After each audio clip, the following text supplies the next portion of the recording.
예수께서 베다니 나병 환자 시몬의 집에서 식사하실 때에 한 여자가 매우 값진 향유 곧 순전한 나드 한 옥합을 가지고 와서 그 옥합을 깨뜨려 예수의 머리에 부으니 어떤 사람들이 화를 내어 서로 말하되 어찌하여 이 향유를 허비하는가.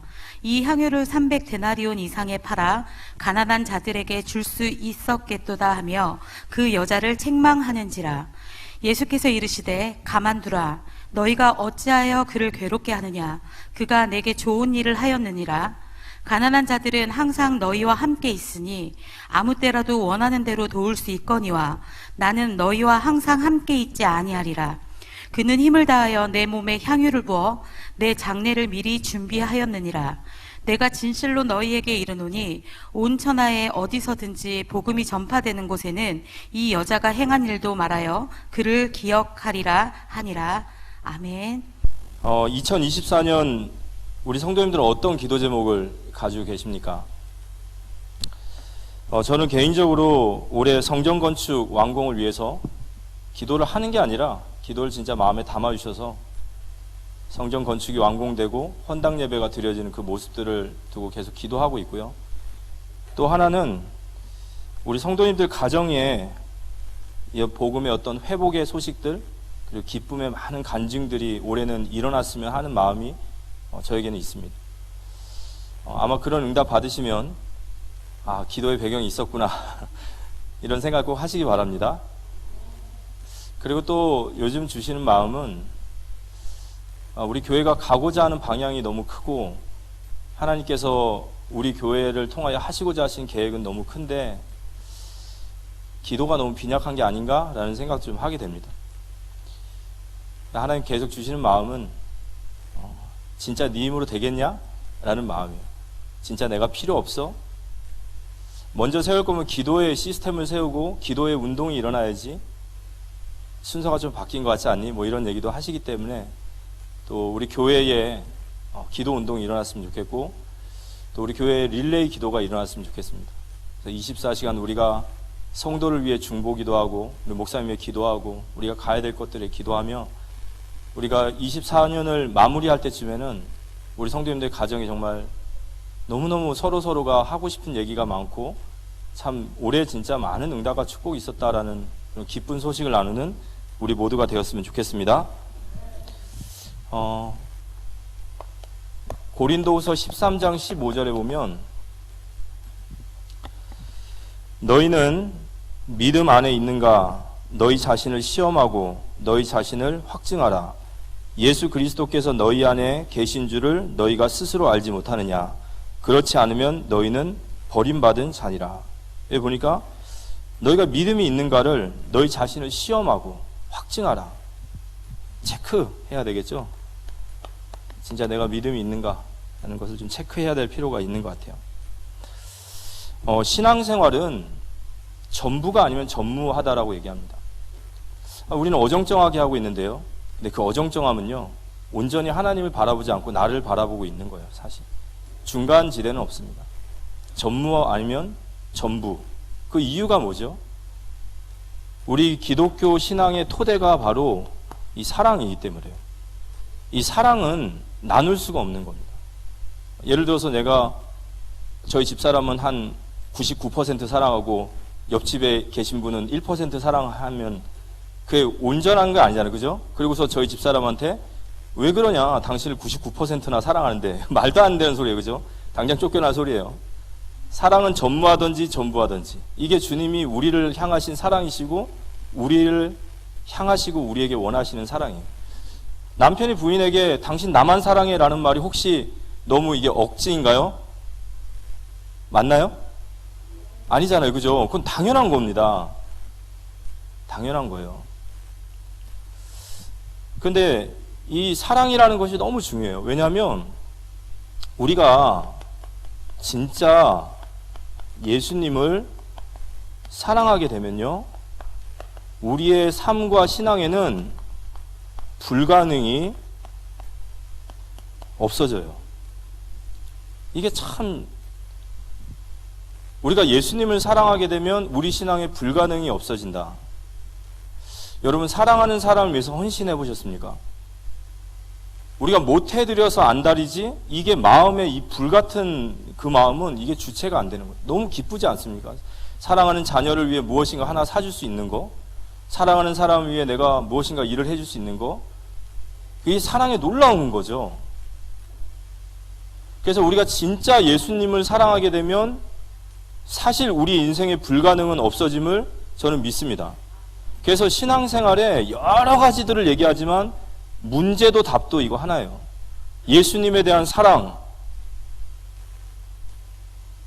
히브리서 12장 2절에 보면 예수님이 우리를 사랑하시는 모습이 여기 그대로 표현되는데, 믿음의 주요 또 온전하게 하시는 이인 예수를 바라보자. 그는 그 앞에 있는 기쁨을 위하여 그랬어요. 그 앞에 있는 기쁨이 누구일까요? 따라합시다. 나. 근데 그 예수님이 그 기쁨을 어디서 바라보셨어요? 십자가를 지시면서 바라보셨어요. 여러분, 십자가는 굉장히 고난스럽고 수치스럽고 고통스러워요. 그런데 예수님께서 십자가를 지시면서 기뻐하셨다라는 거예요. 왜 기뻐하셨을까요? 주님의 십자가가 곧 나를 살리는 길인 것을 아시는 거예요. 그래서 여기 성경에 무슨 단어가 나오냐? 개의치 아니하셨다. 이게 사랑의 능력이에요. 십자가도 개의치 않으시는 거예요. 사랑이란 내가 십자가를 지고 이 수모와 수치를 다 감당하고 나 이거 개의치 않어. 나 괜찮아. 왜냐? 이것 때문에 윤석이가 구원을 받는 거거든요. 맞습니까? 이 사랑이라는 것은 진짜 놀라운 거예요. 예수 그리스도의 사랑을 체험하고 그분을 사랑한다 고백하면 우리 신앙에 만 가지 문제가 아니라 문제가 없어지죠. 그래서 광고하러 나온 게 아니라 우리가 내일부터 특별 새벽 기도가 시작이 됩니다. 우리 고난주간과 부활절의 특별 새벽 기도에 여러 가지 기도 제목이 있지만 이게 진짜 사실이고 여기에 내가 체크되어진다면 우리는요, 십자가의 영성을 회복해야 돼요. 우리가 고난주간에 주님과 일주일 동안 주님의 걸음을 같이 걸으면서 우린 뭘 봐야 되냐면요, 그분의 발걸음 한 걸음 한 걸음, 그분의 땀방울 하나하나, 그분의 하나하나의 땀방울과 핏방울에 우리를 향한 사랑이 절절하게 있다는 것을 우리는 확인해야 됩니다. 그래서 그분이 나를 얼마나 사랑하셨는지, 그거를 우리가 알게 될 때 우리의 영성이 일어나는 거예요. 개의치 않는 신앙이 되어질 줄 믿으시기 바랍니다. 우리가 세상을 뭘로 이길 수 있죠? 오직 예수 그리스도의 사랑으로 이길 수 있습니다.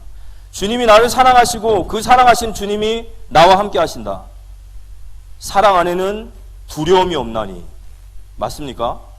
이번 특별 새벽 기도에 이 기도가 우리에게 필요하다 생각해요. 저는 이게 체험돼야 된다 생각해요. 그런데 이 주님의 사랑을 어떻게 할 수 있냐? 성경은 너무도 이거를 세밀하게 얘기해 주셨어요. 자, 로마서 5장 1절에서 5절 혹시 자막 틀어주실 수 있나요? 안 되시면 성경을 한번 찾아보십시오.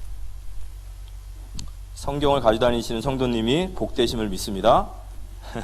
성경 가지고 다니셔야 돼요. 왜 안 가지고 다니십니까? 자, 여기다 이렇게 이래서 안 가지고 다녀요. 자, 자, 우리 로마서 5장 1절부터 한번 같이 한번 읽어볼까요? 읽어보겠습니다. 그러므로 우리가 믿음으로 의롭다 하심을 받았으니 우리 주 예수 그리스도로 말미암아 하나님과 화평을 누리자. 또한 그로 말미암아 우리가 믿음으로 서 있는 이 은혜에 들어감을 얻었으며 하나님의 영광을 바라고 즐거워하느니라. 다만 이뿐 아니라 우리가 환난 중에도 즐거워하나니 이는 환난은 인내를, 인내는 연단을, 연단은 소망을 이루는 줄을 알미로라. 소망이 우리를 부끄럽게 하지 아니함은 우리에게 주신 성령으로 말미암아 하나님의 사랑이 우리의 마음에 부음받음이니. 자, 여기 그대로 놔둬보세요. 다시 한번 5절만. 예. 자, 우리가 예수 안에 꿈꾸는 소망은 우리를 부끄럽게 하지 않을 거예요. 아멘? 예, 안 부끄럽게 할 겁니다. 왜냐? 그건 이루어질 거예요. 근데 여기 보면은 이런 말이 있어요. 우리에게 주신 성령, 그 성령께서 하나님의 사랑이 우리 마음에 부어주신다는 거예요. 사랑은 우리 지식으로나 애씀이 아니라 위로부터 부어지셔야 돼요. 이번 특별 새벽 기도 때, 이게 맞다. 내가 지금 밥이 없어서 못 살고 떡이 없어서 못 사는 게 아니라 주님의 사랑이 말라서 내가 말라 죽어가고 있구나. 그래서 모든 것이 지금 다 이게 잘못되어 있구나. 우리에게 주신 성령으로 말미암아 위에서부터 부어주시는 그 부어주시는 사랑의 은혜를 정말 체험하는 이번 특별 새벽 기도 되기를 기도합니다. 저도 그걸 나도 기도할 거고요. 또 우리 성도들에게 그런 은혜가 임할 수 있도록, 그래서 우리 신앙이 정말 전환점이 될 수 있도록, 정말 주님을 뜨겁게 사랑하고 그래서 우리도 개의치 않는 신앙이 될 수 있도록 그런 은혜가 이번 특별 새벽 기도에 저희에게 부어질 줄 믿습니다. 자, 오늘 말씀은 우리가 너무 잘하는 것이라 향유를 부어드린 여인. 제 글씨가 하도 안 보인다고. 근데 글씨가 안 보이니까요 말을 놓칠 수가 없대요. 그래서 이것도 장점인가 싶은데요, 최대한 잘 써보겠습니다. 오늘 향유를 부어드린 여인인데, 오늘 보니까 마가복음 14장 3절에 보니까 예수께서 베다니 나병 환자 시몬의 집에서 식사하실 때, 여기 보니까 이 나병 환자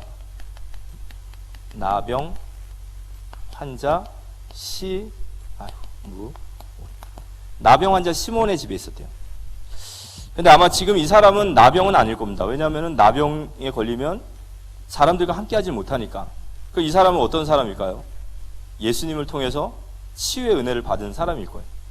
그러니까 되게 감사가 있는 사람이겠죠. 그래서 예수님을 위해 이 자리를 마련하고 이제 만찬을 즐기는 이 자리입니다. 근데 이 만찬이 한참 무르익고 있는데 한 여인이 이 만찬의 중앙에 예수님께 다가왔어요. 향유를 부어드린 이 여인이 예수님의 그 만찬의 자리에 와서, 오늘 보니까 한 여자가 14장 3절입니다. 한 여자가 매우 값진 향유 곧 순전한 나드 한 옥합을 가지고 와서 그 옥합을 깨뜨려 예수의 머리에 부으니, 이렇게 나왔어요. 여자가 예수님께 와서 옥합을 깨고 그걸 예수님 머리에 이렇게 부어드렸어요. 이게 사복음서에 다 나와 있는 얘기입니다. 마태, 마가, 누가, 요한에 다 나와 있는 얘기예요. 근데 이제 이 마가복음과 요한복음에는 머리에 부어드렸고 마태복음에는 발에 부어드렸다, 이렇게 나와요. 그래서 머리에서 이제 부어드렸다. 근데 이 여인이 누구냐라고 봤더니 요한복음에 보니까 그가 마리아예요. 이 마리아라는 여인이에요. 예수님 발아치에서 늘 하나님의 말씀을 사모하던 그 여인이 이런 옥합을 깨어드리는 일을 한 겁니다. 근데 이 여인이 살고 있는 동네가 어디냐면은 베다니라고 하는 마을이에요. 이 베다니라는 마을의 뜻은 가난한 자의 마을이래요. 그러니까 우리가 설교 때 많이 들었죠. 이 여인이 깨어드린 이 옥합은 진짜 이 여인의 어쩌면 전 재산일 수도 있고 정말 그럴 수 있습니다. 왜냐하면 가난한 자의 마을이고 우리가 알다시피 부모도 없는 그런 여인이었잖아요. 그래서 이렇게 딱 깨어드렸습니다. 근데 아주 값비싼 향유이다 보니까 그걸 바로 계산한 사람도 나왔어요. 계산해 보니까 300데나리온. 1데나리온에 하루 일꾼의 하루 품삯이래요. 그럼 지금 한 10만 원 반다 치면 300만 원, 3천만 원. 3천만 원짜리 옥합을 깼다라는 것은 이거 이제 중간에 주워 담지도 못하는 거예요. 다 부어드린 거예요. 이걸 다 부어드렸더니 오늘 성경에 보니까 여기에 대한 반응들이 나와요. 반응들이 나오는데 14장 4절을 보니까 어떤 사람들이 화를 내어 서로 말하되 어찌하여 이 향유를 허비하는가, 이렇게 얘기했어요. 뭐라고 얘기하냐면요, 여기다 쓰면 허비하는가, 이게 영어 성경으로는 this waste, 그래서 이게 낭비하는가, 또 too much, 왜 과도하게 이 짓을 하느냐, 이제 막 그랬다라는 거예요. 근데 여기서 이제 어떤 사람들이라고 나오는데요, 요한복음에는 이 사람이 가룟 유다라고 나오고, 자, 어떤 사람, 그리고 마태복음에는 제자들도 붕괴하면서 똑같은 얘기죠. 그러면 한마디로 말해서 거기 있는 사람들 모두 다 이 소리를 한 거예요. 어찌하여 이걸 허비를 하느냐? 어찌하여 이걸 낭비하느냐? 이 가난한 자들에게 주면은 얼마나 더 쓸 데 많은데 이 3천만 원짜리 옥합을 깨가지고 이거 너무 과도하지 않냐? 이거 허비 낭비하지 않냐? 뭐 이런 뜻이었어요.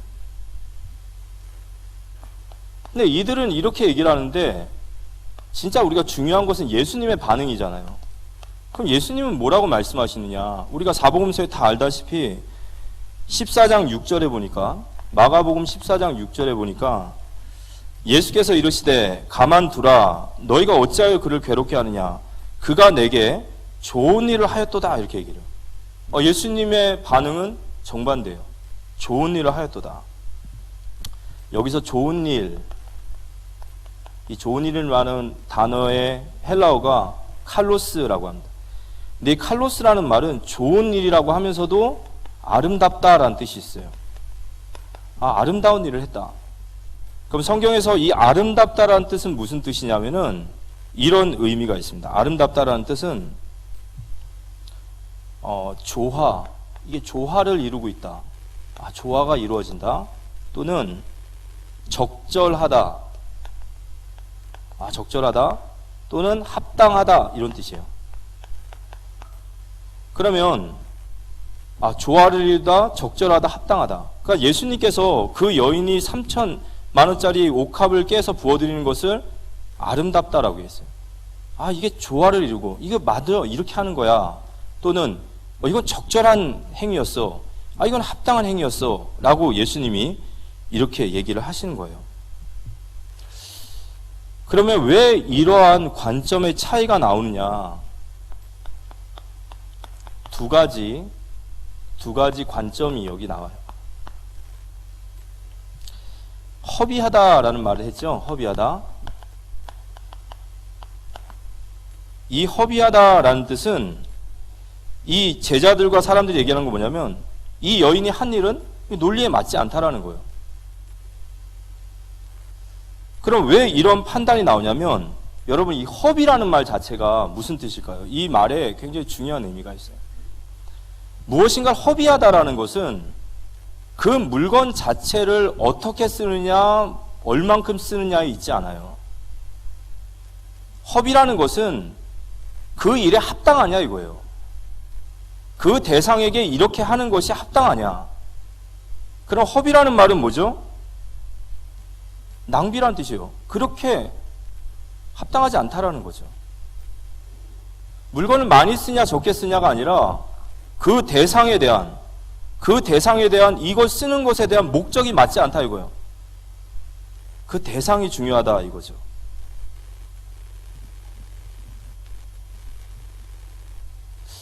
근데 우리가 이 얘기 들으면 기가 막히지 않습니까? 여러분, 예수님 누구시죠? 예수님은 누구십니까? 그리스도십니다. 이 그리스도라는 말 속에는 그가 하나님이라는 의미가 있어요. 자, 예수님은 우리의 구원주시며 그분은 나의 하나님이세요. 근데 그분께 드리는 게 적절하지 않다? 합당하지 않다? 이게 도대체 무슨 이게 망언이에요. 그죠? 말도 안 되는 소리잖아요. 이거 굉장히 우리가 이해 못하고 황당할 말을 지금 사실은 이들이 하고 있는 거예요. 그 대상이 예수님이신데 그에게 3천만 원짜리를 부어드리니까 야, 이게 적절하지 않다. 이게 맞지 않는 거야. 이거 완전 허비야, 낭비야. 이렇게 얘기를 하는 겁니다. 근데 예수님은 여기에 대해서 뭐라고 하셨냐? 좋은 일을 한 것이다 그랬어요. 이 여인이 지금 좋은 일을 한 것이다.